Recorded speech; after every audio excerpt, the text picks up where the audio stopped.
Hello दोस्तों, आधार study में एक बार फिर आप सबका हार्दिक स्वागत है। दोस्तों, रीट एग्जाम आप सबने दिया होगा और आई होप कि आप सबका पेपर बहुत अच्छा गया होगा। और अब तक तो आपने हर एक आंसर की भी मिला ली होगी अपने क्वेश्चन पेपर से। दोस्तों, आपने आंसर की मिलाई होगी, आपको एक दो क्वेश्चनों पर या तीन चार क्वेश्चनों पर डाउट रहा होगा। बिल्कुल सबको डाउट है, आपको भी रहा होगा। दोस्तों, कई कोचिंग वाले एक ही क्वेश्चन का एक से अधिक, कुछ कोचिंग वाले कुछ आंसर बता रहे हैं, कुछ कोचिंग वाले कुछ आंसर बता रहे हैं। तो ऐसे 7 8 क्वेश्चन ऐसे हैं जिन पर सब पर डाउट है। मैं दोस्तों लेवल 1 की बात कर रहा हूँ। लेवल 1 का जो पेपर था उसमें डाउटफुल क्वेश्चन ज्यादा है। लेवल 2 के कंपैरिजन में लेवल 1 में डाउटफुल क्वेश्चन ज्यादा है। और अलग अलग कोचिंग ने अपनी अलग अलग आंसर की बता रखी है। तो सब लोग ये कंफ्यूज में है कि इनका राइट आंसर क्या होगा क्या नहीं होगा। तो दोस्तों, आज के इस वीडियो में अपन बात करेंगे कि ये जो क्वेश्चन है इनका राइट आंसर क्या हो सकता है।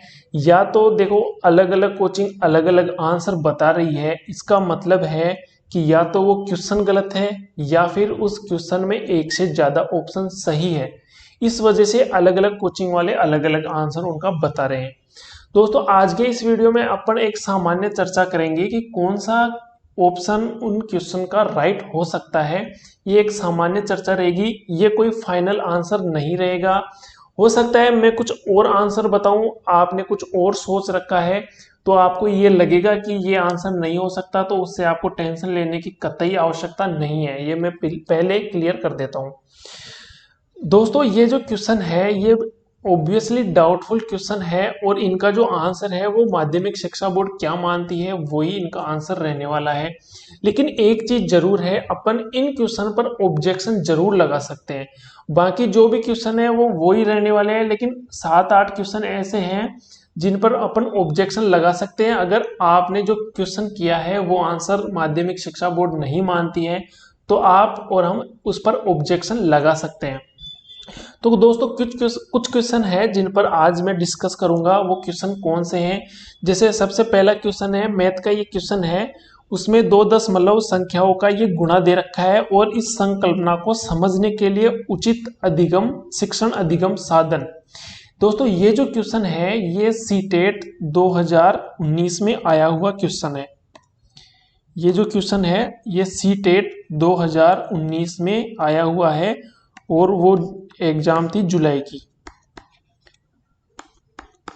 जुलाई सीटेट 2019 में ये क्वेश्चन आया हुआ है। Same as it is question है और उन्होंने इसका आंसर जो माना है वो ग्राफ पेपर को आंसर माना था। इसका प्रूफ मैं आपको दिखा सकता हूं।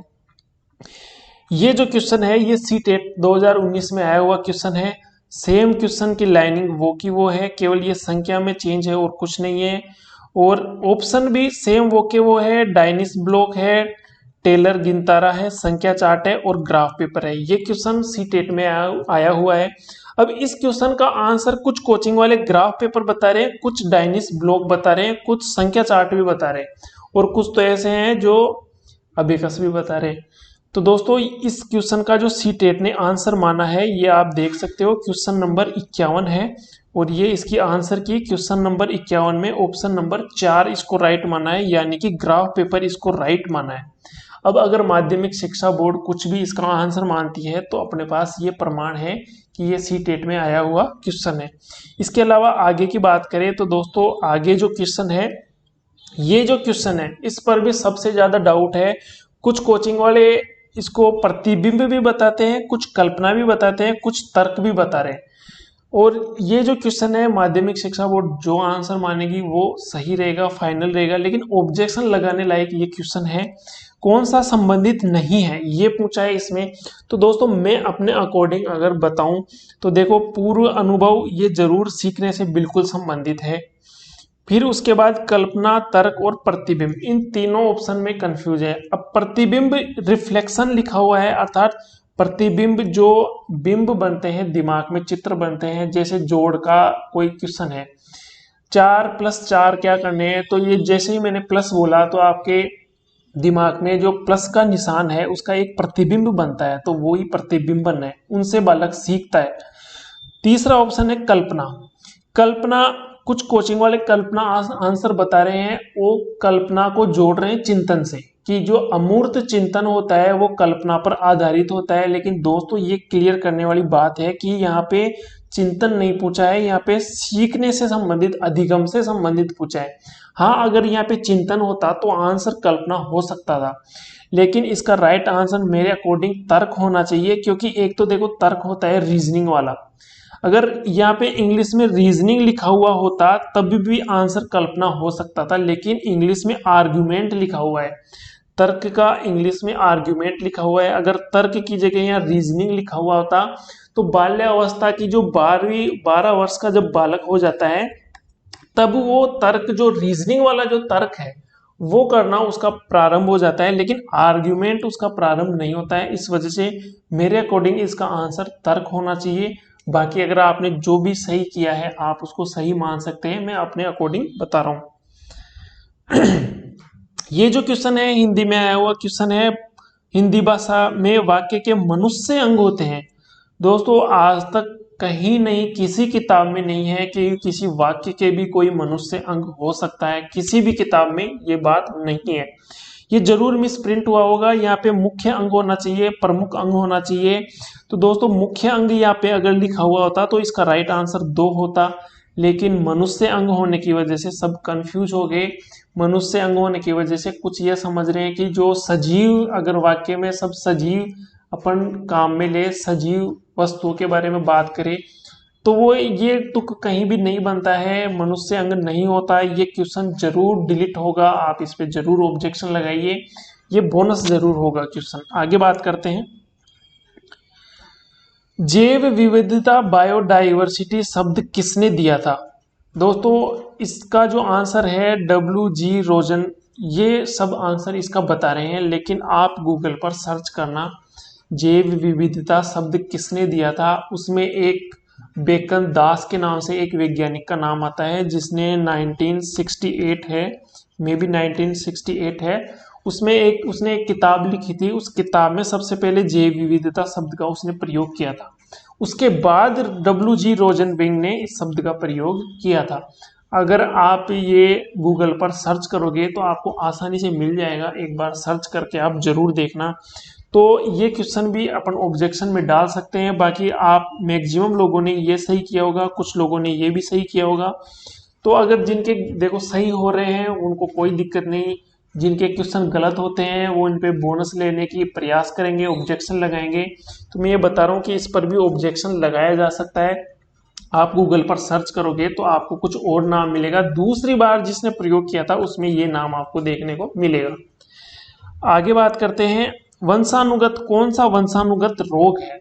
दोस्तों ये भी सबसे विवादास्पद क्वेश्चन है, हालांकि इसका आंसर सभी कोचिंग वालों ने ये मान रखा है, लेकिन एक राजस्थान की जानी मानी कोचिंग है और जिनका काम जो साइकोलॉजी के क्षेत्र में ही जानी जाती है, उन्होंने इसका आंसर पार्किंसन भी माना है। पार्किंसन और ये जो है, इन दोनों को आंसर माना है। तो देखो अगर अपन नेट पे, गूगल पे कहीं भी सर्च करते हैं या किसी डॉक्टर से भी अगर आप राय लोगे तो वो ये बताता है कि ADHD जो रोग है वो भी 5 से 10% मामलों में वंशानुगत हो सकता है।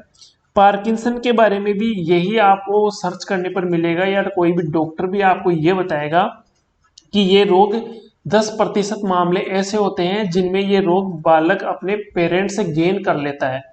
तो और ये जो आंसर है ये सही इसलिए मान रहे हैं क्योंकि ये तो बिल्कुल वंशानुगत होता ही होता है। बाकी ये जो 2 ऑप्शन है इनमें 5 से 10% केस ऐसे आते हैं जो बालक अपने पेरेंट्स से अपने अर्थात वंशानुगत गेन करता है। तो अगर ऑब्जेक्शन लगाया जाए तो इस पर क्वेश्चन पर भी ऑब्जेक्शन लगाया जा सकता है। अलग अलग कोचिंग वाले अलग अलग आंसर बता रहे हैं, माध्यमिक शिक्षा बोर्ड जो बताएगा वो आंसर मान्य रहेगा। आगे जो क्वेश्चन है, खेल शिक्षण की खेल कूद विधि किस सिद्धांत पर आधारित है। दोस्तों ये जो ऑप्शन है ये बिल्कुल डिलीट का होने लायक ऑप्शन है, बोनस अंक मिलने लायक इसमें ये क्वेश्चन है। इसमें पहला ऑप्शन है शिक्षण की विधियों के सिद्धांत। अब शिक्षण विधियों के सिद्धांत ये एक ब्रॉड टर्म हो गई शिक्षण विधियों के सिद्धांत। इसमें सारी शिक्षण विधियों के सिद्धांत आ गए, उसमें खेल कूद भी आ गया। जितने भी खेल शिक्षण से संबंधित विधियों के सिद्धांत है वो सारे इसमें समाहित हो गए। दूसरा ऑप्शन है वृद्धि और विकास का सिद्धांत। तो वृद्धि और विकास करने के लिए खेल कूद विधि अपन काम में ले, ये कोई जरूरी नहीं होता है। वृद्धि और विकास तो बालक का सतत रूप से वैसे भी होता रहता है, अगर खेल कूद विधि से उसको ना पढ़ाए तो भी बालक का विकास तो होगा, वृद्धि उसमें होगी। शिक्षण का समाजशास्त्री सिद्धांत और शारीरिक शिक्षा कार्यक्रम, ये जो ऑप्शन है ये चारों ही अलग अलग कोचिंग वाले अलग अलग आंसर बता रहे हैं। तो जरूर ये तो इसमें ये है कि कोई एक ऑप्शन, एक से अधिक ऑप्शन इसमें राइट है। इसका ऑप्शन सामाजिक शास्त्रीय सिद्धांत जो है ये भी हो सकता है, क्योंकि यहाँ पे सिर्फ खेल विधि नहीं है, खेल कूद विधि है। अर्थात कहीं ना कहीं जो एग्जामिनर का माइंड सेट है वो मैदान से इसको जोड़ रहा है, जो खेल का मैदान होता है वहां से इसको जोड़ रहा है। और खेल में आप लोगों ने जरूर ये पढ़ा होगा कि जो खेल का मैदान है वो बालक के सामाजिक विकास में अहम रोल अदा करता है। खेल का मैदान, अगर ये खेल कूद विधि अगर खेल के मैदान से संबंधित है तो इसका आंसर समाजशास्त्री सिद्धांत भी मान सकते हैं। अब बाकी माध्यमिक शिक्षा बोर्ड पे डिपेंड करेगा कि वो क्या आंसर मानती है। बाकी ये जो ऑप्शन है बोनस अंक मिलने लायक है। ये जो क्वेश्चन, ये ऑप्शन जो है वो सारे ही राइट है इसमें। आगे बात करते हैं, ये जो क्वेश्चन है हालांकि क्वेश्चन तो बिल्कुल सही है, ऑप्शन भी बिल्कुल सही है, इसमें कहीं कोई ऑब्जेक्शन नहीं है। लेकिन इस क्वेश्चन में बेलन का जो वक्र पृष्ठीय क्षेत्रफल होगा, ये रीट लेवल 1 के सिलेबस में बेलन के वक्र पृष्ठीय क्षेत्रफल से संबंधित कोई भी सिलेबस में एक भी लाइन नहीं दे रखी है। केवल समतल पृष्ठीय आकृतियां दे रखी है और ठोस वस्तुओं की विशेषताएं दे रखी है। तो ये वक्र पृष्ठीय क्षेत्रफल क्वेश्चन में बेलन के बारे में पूछ लिया तो ये क्वेश्चन आउट ऑफ सिलेबस चला जाता है। तो आउट ऑफ सिलेबस होने के कारण ये क्वेश्चन भी डिलीट हो सकता है। आगे बात करते हैं आरटी 2009। इसमें सबसे ज्यादा डाउटफुल लग रहा है कि ये इसका कौन सा आंसर होगा। कुछ कोचिंग वाले 30:1 बता रहे हैं, कुछ कोचिंग वाले 40:1 भी बता रहे हैं।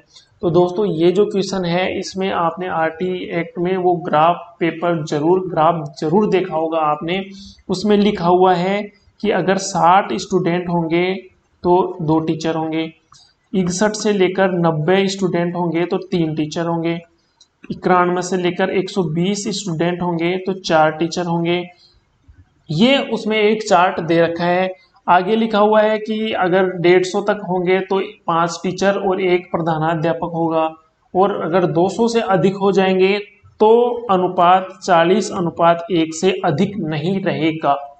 ये आप नेट से आरटी एक्ट डाउनलोड करके भी पढ़ सकते हो। बाकी आपकी हर एक गाइड में, हर एक किताब में ये बात ऐसे कैसे लिखी हुई आपको मिल जाएगी।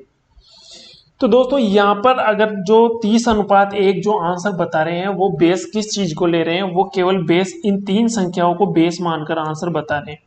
अगर मान लो मैं ये कहूँ कि किसी विद्यालय में 100 स्टूडेंट है तो 100 स्टूडेंट के अकॉर्डिंग तो टीचर होने चाहिए 4, क्योंकि ये इस वर्ग में अगर आपने सांख्यिकी पढ़ी होगी तो उसमें जो वर्ग होता है उस वर्ग का जो मध्य मान होता है उसको मानकर अनुपात निकाल सकते हैं। कोई स्टूडेंट अगर स्टैटिक्स का होगा तो वो इस बात को जरूर समझेगा। लेकिन इसमें वर्ग की जो उच्चतम सीमा है उसको ही मानकर ऑप्शन में ये अनुपात निकाल रखा है कोचिंग वालों ने। अगर 100 स्टूडेंट रहेंगे तो टीचर तो 4 ही रहेंगे, लेकिन इनका अनुपात तो फिर 25:1 हो गया ना। इनका अनुपात 30:1 नहीं बैठ रहा। ये केवल 60, 90 और 120 इन 3 संख्याओं पर ये अनुपात बैठता है। बाकी लाइन जो दे रखी है अनुपात वाली वो 40:1 दे रखी है। बाकी ये क्वेश्चन में साफ लिखा हुआ नहीं है कि वो कितनी संख्या पर पूछ रहा है, 60 पे पूछ रहा है, 90 से 120 पे पूछ रहा है। अगर ये बात क्वेश्चन ने क्लियर की होती तब आंसर 30:1 हो सकता था। लेकिन क्वेश्चन में ये बात कहीं नहीं लिखी हुई कि 200 के लिए पूछ रहा है या 200 से कम के लिए पूछ रहा है। तो ये डाउटफुल क्वेश्चन इसी वजह से हो गया, इसी वजह से कोचिंग वाले अलग अलग आंसर बता रहे हैं। स्टूडेंट क्या करते हैं, जिस कोचिंग ने जो आंसर बताया है अगर उसके वो सही बैठ रहा है तो वो उसका सही मान लेता है। किसी दूसरी कोचिंग ने किसी दूसरे क्वेश्चन का कुछ और आंसर बता रखा है तो उस कोचिंग की नहीं मान के उस कोचिंग में अपना जो सही बैठ रहा है उसको सही मान लेता है। तो दोस्तों ये डाउटफुल क्वेश्चन है, इनका आंसर कुछ भी आ सकता है, लेकिन हाँ ये बात जरूर है कि इनके एक से या दो अधिक ऑप्शन जो है वो राइट है। इस वजह से सभी कोचिंग वाले अलग अलग आंसर बता रहे हैं, तो इन पर अपन ऑब्जेक्शन लगा सकते हैं। अगर आपका भी इनमें से कोई क्वेश्चन गलत हुआ है तो जरूर ऑब्जेक्शन लगाइए। बाकी अगर आपका कोई भी राइट क्वेश्चन हो रहा है तो आप उसको राइट मान सकते हैं, अदरवाइज लेने की कतई आवश्यकता नहीं है। तो दोस्तों रीट लेवल 1 में ये कुछ क्वेश्चन थे जो ऑब्जेक्शन लाइक है, डाउटफुल क्वेश्चन है। अगर आपको लगता है कि इनके अलावा भी कोई क्वेश्चन डाउटफुल है तो आप कमेंट बॉक्स में जरूर कमेंट करें, उसका भी अपन विश्लेषण जरूर लेकर आएंगे। दोस्तों आज के वीडियो में इतना ही। अगर आपको ये वीडियो हेल्पफुल लगा तो चैनल को जरूर सब्सक्राइब कीजिए, वीडियो को लाइक कीजिए, और अपने दोस्तों में भी अगर आपको इन क्वेश्चन को लेकर कोई डिस्कस हुआ है, कोई डिबेट हुई है, तो उनको भी आप शेयर करके बता सकते हैं कि इसका क्वेश्चन का राइट आंसर कुछ भी हो सकता है। तो दोस्तों आज के वीडियो में इतना ही। नेक्स्ट वीडियो में अपन बात करेंगे, अगर आप कुछ और भी डाउटफुल क्वेश्चन लेकर आएंगे तो उनकी भी अपन बात करेंगे। इसके अलावा आपके कितने राइट हो रहे हैं, कितने क्वेश्चन आपने सही किए हैं, आप वो भी कमेंट बॉक्स में बता सकते हैं। ठीक है दोस्तों, मिलते हैं नेक्स्ट वीडियो में, तब तक के लिए धन्यवाद।